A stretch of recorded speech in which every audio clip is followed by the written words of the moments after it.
Halo semuanya, jumpa lagi bersama saya, perwakilan dari Rakyat for Film yang selalu membawakan cerita film yang seru untuk kalian nikmati di saat lagi rebahan. Nah, kali ini For Film akan menceritakan sebuah film dari legenda action kita, yaitu Jackie Chan, yang berjudul Ride On, yang dirilis pada tahun 2023. Di film terbarunya ini menceritakan kisah seorang seniman bela diri bernama Luo yang bekerja sebagai seorang stuntman. Namun ia telah berhenti dari pekerjaannya dan tinggal berdua bersama kuda kesayangannya. Oleh karena ia tidak bekerja lagi sebagai seorang stuntman, Luo pun terlilit hutang yang sangat besar. Ia bahkan tidak mampu lagi untuk menghidupi dirinya dan kudanya itu. Belum lagi masalah sengketa kepemilikan kudanya. Gimana kisah selengkapnya? Langsung aja kita masuk ke alur ceritanya. Let's go. Di awal film kita akan diperlihatkan dengan seorang pria paruh baya yang bernama Luo Zilong. Di sini ia hidup bersama seekor kuda kesayangannya yang sangat patuh terhadapnya. Kuda itu diberi nama Red. Saat ini kehidupan Luo berada di dalam keadaan titik terendah dalam hidupnya. Ia merupakan mantan seorang stuntman yang kini harus menjalani masa tuanya dengan melakukan beberapa atraksi bersama Red di beberapa pinggiran jalan. Hal itu dilakukannya untuk memenuhi kehidupan sehari-harinya. Tidak cukup sampai di situ saja, ia juga rupanya terlilit sebuah hutang yang lumayan cukup besar dengan seseorang. Salah satu rentenir itu datang kepada Luo untuk menagih hutang. Karena Luo tidak bisa memberikan uang untuk membayar hutangnya, maka rentenir itu mengambil satu-satunya kuda yang dimiliki oleh Luo sebagai jaminan hutangnya. Namun Luo tidak ingin Red diambil oleh sang rentenir itu karena Red itu merupakan sumber uang bagi dirinya. Karena sang rentenir tetap ingin membawa Red, maka Luo pun terpaksa melawan para rentenir tersebut.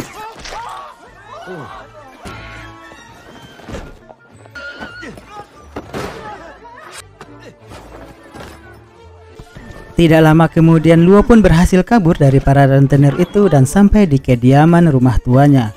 Keesokan harinya lagi-lagi Luo harus dihadapkan dengan sebuah masalah. Kini ia didatangi oleh kedua orang pria yang berseragam rapi mendatangi kediamannya, dan masalahnya lagi-lagi karena kudanya yang telah ia rawat sedari dulu diklaim dalam keadaan sengketa oleh pihak DY Capital. Hal ini disebabkan karena pihak yang memberikan kuda itu kepada Luo tepatnya 3 tahun yang lalu, yaitu bos lembaga LM yang sudah meninggal. Ternyata ia memiliki sebuah hutang kepada DY Capital, dan mereka menganggap kuda tersebut termasuk dalam properti LM, dan kedatangan mereka kemari adalah untuk menarik semua properti LM termasuk kuda tersebut. Mengetahui hal tersebut, tentu saja Luo tidak mau menyerahkan kuda kesayangannya itu begitu saja. Begitu pula dengan teman-temannya yang saat itu berada di sana. Mereka membantu Luo untuk mengusir kedua orang tersebut. Setelah kedua pria itu pergi dari sini, Luo mulai menceritakan akar permasalahan ini kepada teman-temannya, bahwa pada zaman dahulu ada perusahaan temannya yang bangkrut dan induk dari kuda yang ia miliki sekarang ini adalah pemilik perusahaan lembaga LM. Dengan demikian, kuda yang ia miliki sekarang memanglah milik perusahaan tersebut. Namun ia juga tidak mau melepaskan kuda itu begitu saja. Namun semua itu akan sulit jika Luo melawan mereka. Selain itu, jalan satu-satunya yang harus dilakukan Luo adalah melalui jalur hukum. Namun Luo berpikir bahwa uang yang dia miliki tidaklah cukup untuk menyewa seseorang pengacara. Akan tetapi kedua temannya itu menyarankan agar Luo pergi menemui anaknya. Singkat cerita, Luo pun menemui anaknya itu. Wanita ini bernama Xiao Bao. Ternyata Xiao Bao ini merupakan seorang ahli hukum. Namun terlihat hubungan mereka berdua tidaklah begitu harmonis. Terlihat jika Xiao Bao ini sangat benci kepada ayahnya dan tidak mau untuk membantu ayahnya. Selain itu, Xiao Bao pun dengan halus mencoba untuk mengusirnya. Di samping itu, Xiao Bao ini sudah memiliki seorang pacar yang baru saja menjadi seorang pengacara. Hubungan mereka berdua mulai menuju tahap yang lebih serius. Pada suatu hari, pacar dari Xiao Bao menceritakan bahwa orang tuanya ini ingin bertemu dengan orang tua Xiao Bao. Mendengar hal itu, Xiao Bao menjadi merasa bingung untuk menanggapi pertanyaan tersebut. Di satu momen, Xiao Bao merasa jika dirinya tidak memiliki siapapun lagi di dalam kehidupannya. Satu-satunya ibu yang ia sayangi telah tiada beberapa tahun yang lalu. Kini hubungan Xiao Bao dengan sang ayah tidaklah baik. Hal itu dikarenakan Xiao Bao memang tidak mengenal betul sosok sang ayah. Di satu sisi, Xiao Bao masih kepikiran dengan permintaan dari sang kekasih untuk melakukan pertemuan keluarga. Xiaobao berpikir bahwa satu-satunya orang yang masih ada dan orang yang bisa membantunya adalah ayahnya sendiri. Suatu ketika, Xiaobao tidak sengaja melihat sang ayah sedang melakoni atraksi di sebuah pinggiran jalan untuk memenuhi kebutuhan hidupnya. Namun sayangnya, ia justru tidak mendapatkan uang sepeser pun. Xiaobao yang melihat hal itu pun merasa sedih. Dan dari hari itulah Xiaobao memutuskan untuk mengenali sang ayah lebih dekat lagi. Tidak lama kemudian, Xiaobao pun berkunjung ke kediaman sang ayah. Di sini ia meminta penjelasan dari sang ayah, mengapa ia perlu seorang pengacara, dan dia juga mengatakan bahwa pacarnya adalah seorang pengacara. Singkat cerita, Xiaobao pun mempertemukan pacarnya kepada sang ayah. Di momen ini, Luo menceritakan permasalahannya dan juga menjelaskan asal-usul mengapa hubungannya dan kudanya begitu spesial. 3 tahun yang lalu, sahabatnya memiliki seekor kuda yang sedang melahirkan. Pada awalnya, sahabatnya itu memberikan Luo kuda induk. Namun Luo memilih kuda yang baru saja dilahirkan dalam keadaan cacat. Menurut keterangan dokter, pada saat itu kuda tersebut mengalami bengkok di bagian kaki dan lemah jantung. Namun di balik kekurangan itu, sang dokter juga mengatakan bahwa kuda tersebut kemungkinan bisa menjadi hewan yang penurut. Dari sejak saat itulah, Luo kemudian mengatakan kepada kuda tersebut, jika ia ingin ikut bersamanya, maka ia meminta kuda tersebut untuk berdiri. Tidak lama kemudian, sang kuda itu pun mampu berdiri sendiri.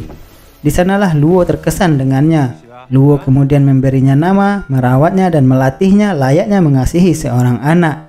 Hingga ketika sekarang kuda tersebut telah ia besarkan dengan penuh cinta dan perjuangan tiba-tiba diakui oleh orang lain. Di suatu hari, seorang murid Luo yang kini sudah menjadi seorang aktor terkenal datang memberikannya sedikit harapan. Dia menawari Luo untuk melakoni peran pengganti dalam adegan berbahaya bersama kudanya. Keesokan harinya, Luo bersama anaknya dan juga kudanya pergi menepati janji untuk bermain sebagai pemeran pengganti di film aksi yang sangat berbahaya. Di film itu, Luo dan juga kudanya harus berperan dalam sebuah adegan perperangan. Namun saat itu, Red takut dalam berperan di film perkelahian. Sehingga Red pun susah untuk diatur. Melihat hal tersebut, Luo pun merasa kecewa karena ia tidak bisa mengendalikan Red sesuai dengan skrip yang diminta oleh sutradara. Xiaobao yang melihat sang ayah sedang dalam kekecewaan, dengan segera ia pun mendatangi Red dan mencoba untuk membujuknya. Setelah Xiaobao memberikan semangat kepada sang ayah dan juga kudanya, kini di percobaan berikutnya Red tampil luar biasa hingga akhirnya pembuatan film tersebut berjalan dengan lancar dan sempurna.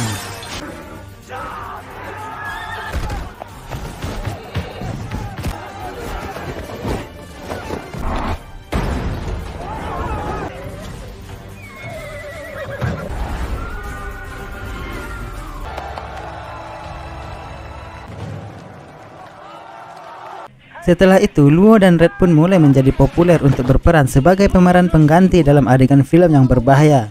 Hingga suatu ketika Xiaobao ditunjuk berperan untuk menjadi seorang manajer mereka. Xiaobao yang kini menjadi seorang manajer mereka perlahan-lahan yang mulai mengatur apa aja job yang boleh mereka ambil sambil mempertimbangkan tingkat resikonya.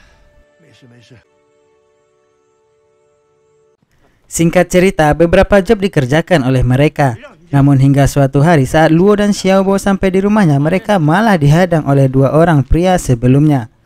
Kedatangan mereka tentu saja untuk mengambil kuda yang dibawa oleh Luo, namun kali ini Xiaobao menantang hal itu dan justru mengajak mereka untuk bertemu di pengadilan.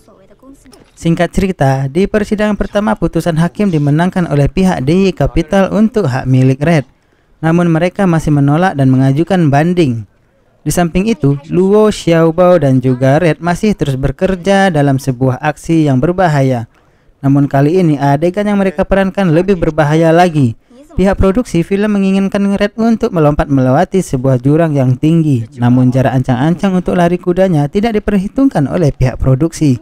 Pada awalnya Xiaobao menolak keras adegan film itu dan mereka pun berkata akan mundur dan tidak akan melakukan aksi pada kali ini dikarenakan aksi tersebut terlalu beresiko dan bisa menyebabkan kematian. Namun meskipun Luo terlihat ragu-ragu, di sini Luo pun justru memutuskan untuk melakukannya. Di bawah sana Xiaobao sangat khawatir kepada sang ayah dan khawatir apa yang akan terjadi selanjutnya. Tidak lama kemudian syuting pun dimulai. Terlihat Luo yang sedang mengendarai Red mulai berlari dan bersiap untuk melompat. Pada akhirnya Luo pun berhasil melakukan adegan tersebut. Selepas itu mereka pun merayakan keberhasilan mereka sambil makan malam bersama. Namun situasi mulai kacau ketika rentenir sebelumnya datang lagi menagih hutang kepada Luo. Para preman yang melihat Luo sedang bersama anaknya mencoba untuk menyentuh Xiaobao. Dan tentunya Luo pun tidak akan membiarkan siapapun melakukan itu pada anaknya. Dan pada akhirnya mereka pun berkelahi lagi.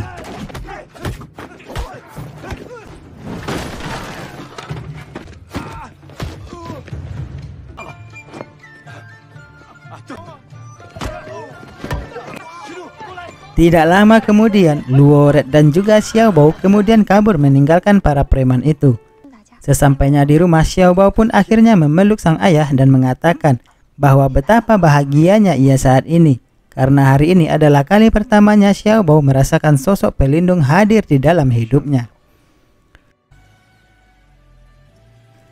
Hari-hari berikutnya mereka masih melakoni peran sebagai pemain pengganti. Dalam beberapa aksi berbahaya, Red dan juga Luo seringkali terjatuh dalam aksinya itu.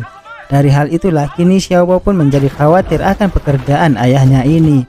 Ia meminta ayahnya untuk berhenti melakukan hal-hal berbahaya lagi, namun sang ayah menolak hal itu dan mengatakan bahwa Xiaobao tidak mengetahui apapun tentang menjadi seorang stuntman. Di suatu hari, Luo memenuhi undangan untuk bertemu dengan keluarga pacar anaknya. Mereka akhirnya bertemu di tempat yang cukup mewah. Namun kesan yang diberikan oleh Luo pada saat itu terlihat memalukan.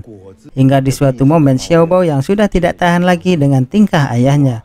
Ia lalu mengatakan pada keluarga pacarnya bahwa ia baru saja dekat dengan ayahnya karena hanya untuk pertemuan kali ini.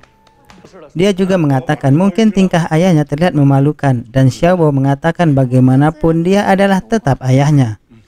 Xiaobao kemudian menjelaskan bahwa ayahnya ini adalah seorang yang sederhana dan berbeda jauh dengan ayah dan ibu dari pacarnya yang bergelimangan harta. Namun Xiaobao menegaskan bahwa ia tetap suka dengan sifat sederhana yang ayahnya miliki. Melihat situasi itu, Luo pun berkata di depan calon mertua anaknya bahwa ia adalah seorang ayah yang gagal dan juga bodoh. Akan tetapi Luo berharap mereka bisa menilai Xiaobao dari sudut pandang yang berbeda dan tidak menyamakan dengan dirinya. Setelah pertemuan itu, di sini Xiaobao kemudian berbicara lagi mengenai pekerjaan ayahnya dan cara ayahnya yang memperlakukan Red. Namun kembali lagi ke sifat asalnya yang begitu keras kepala, di sini Luo menolak hal itu dan membuat mereka berdua kembali bertengkar. Singkat cerita, Luo pun kembali mengambil pekerjaan tanpa pertimbangan anaknya lagi. Terlihat adegan berbahaya terus ia lakukan tanpa memikirkan resikonya. Hingga akhirnya pada suatu hari ia dan kudanya harus terjatuh dan berakhir di rumah sakit.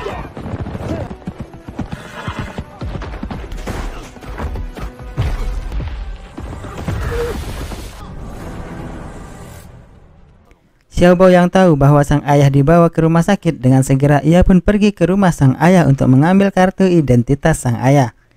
Di sana Xiaobao tidak sengaja menemukan setumpuk kaset dan juga flashdisk yang isinya adalah tentang dirinya. Dari sana Xiaobao mengetahui bahwa ayahnya benar-benar sayang kepadanya. Namun ia hanya tidak pandai dalam cara mengungkapkannya dan mengekspresikannya.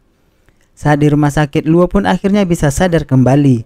Di sini Luo pun meminta maaf kepada Xiaobao atas kelakuan bodohnya dan juga berjanji untuk tidak melakukannya lagi.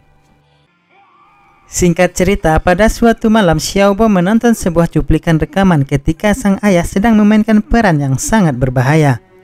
Dalam pekerjaannya sebagai seorang stuntman, di sini Xiaobao merasa sedih karena ia baru tahu bahwa pekerjaan sang ayah begitu keras dan sangat berbahaya. Sampai-sampai Xiaobao pun tidak bisa menahan laju air matanya. Di momen itu, sang ayah menceritakan bahwa ia pernah mengalami kecelakaan ketika bekerja sebagai seorang stuntman. Ketika ia gagal melompat ke sebuah helikopter dan terjatuh ke daratan yang berakhir dalam keadaan koma selama 8 bulan. Dari kegagalan itu, Luo mulai mengalami kebangkrutan.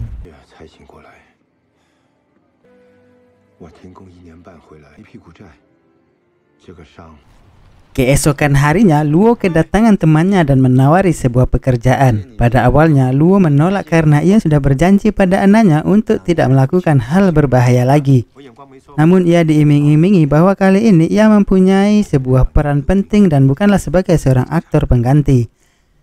Hal itu membuatnya kembali berpikir untuk menerima tawaran tersebut, sehingga di suatu malam ketika ia berlatih dengan Red untuk berperan dalam film yang dimainkannya, Xiaobao tiba-tiba datang bersama pacarnya. Di sini Xiaobao melihat ada yang janggal dan disembunyikan oleh sang ayah.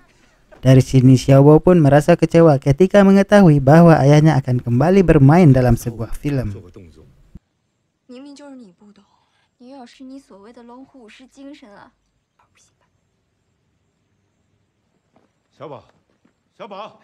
Keesokan harinya, Luo pun datang ke sebuah tempat syuting bersama Red. Di sini Luo diberi kuda yang bernama Pink dan dia tidak akan menggunakan Red lagi. Namun sebuah kuda animasi untuk CGI agar tidak ada yang cedera yang parah dalam proses syutingnya. Namun Luo menolak. Sebagai stuntman sejati, Luo justru mengatakan bahwa ia akan melompat bersama kudanya. Meskipun ada perdebatan panjang antara Luo dan sutradara, namun pada akhirnya pihak produksi menyetujui hal itu dan akan melakukan lompatan dengan kuda asli, bukan menggunakan CGI. Tidak lama kemudian, set film pun dipersiapkan. Di sini terlihat Luo sedang menunggangi kudanya dan bersiap untuk berlari untuk melakukan sebuah lompatan. Namun di tengah-tengah adegan, Luo justru terus terpikirkan dengan perkataan anaknya dan juga apa yang telah ia lakukan terhadap Red selama ini. Karena merasa ragu, Luo pun mengurungkan niatnya dan menyuruh Red untuk mengerem. Namun hal buruk malah menimpanya. Di sini Luo justru harus terbanting jatuh ke tanah. Beruntung ia tidak mengalami cedera yang parah dan pada akhirnya ia pun mengurungkan niatnya untuk memainkan peran dalam sebuah film tersebut.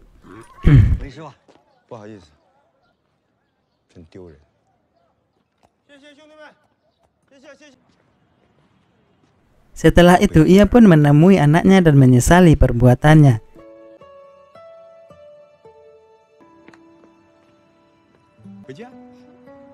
Keesokan harinya mereka kembali dalam sebuah persidangan.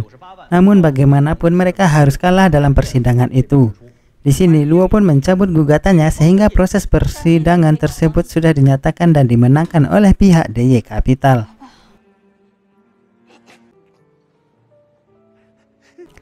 Dan tibalah hari perpisahan bagi Luo dan juga Red dengan ditandatanganinya sebuah berkas oleh Luo. Kini Red resmi beralih ke pemilikan. Luo pun pergi meninggalkan Red tanpa mampu memalingkan wajahnya.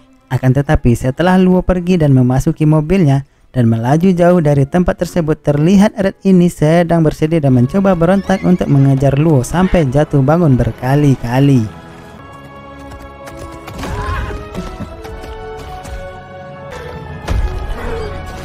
Luo yang tidak sanggup menahan tangisnya saat melihat apa yang dilakukan oleh Red, di sini Luo pun menghentikan mobilnya.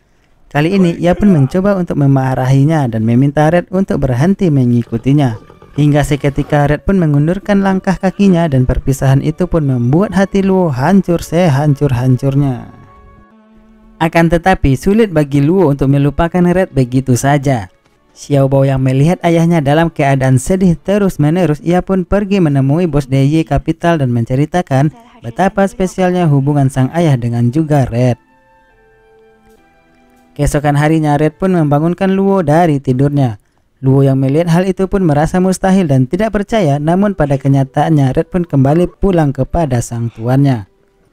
Luo yang tidak bisa membendung rasa kebahagiaannya kini semangatnya pun kembali seperti dahulu lagi. Pemilik DY Capital yang datang ke rumah Luo pun mengatakan kepada Xiaobao bahwa tanpa harus didatangi oleh Xiaobao, tempo hari ia tetap akan mengembalikan Red kepada Luo. Karena pada masa perawatan, Red justru menolak untuk makan. Dengan kembalinya Red ke tangan Luo, kini mereka pun dapat berkumpul kembali dan berbahagia bersama-sama dan film pun selesai. Inilah akhir film Jackie Chan yang sangat menyayangi, menghargai dan respect untuk para stuntman-nya, hingga mempersembahkan sebuah film dan mengapresiasi untuk ke seluruh pekerja stuntman. Sungguh luar biasa. Oke guys, cerita kita akhiri sampai di sini dulu ya. Tunggu video pembahasan selanjutnya yang akan membahas tentang film atau drama yang pastinya akan lebih seru. Jika kalian suka dengan video ini, bisa kalian dukung dengan subscribe, like, and share video ini. Terima kasih dan sampai jumpa di video selanjutnya. Thanks for watching and see you next video. Bye bye.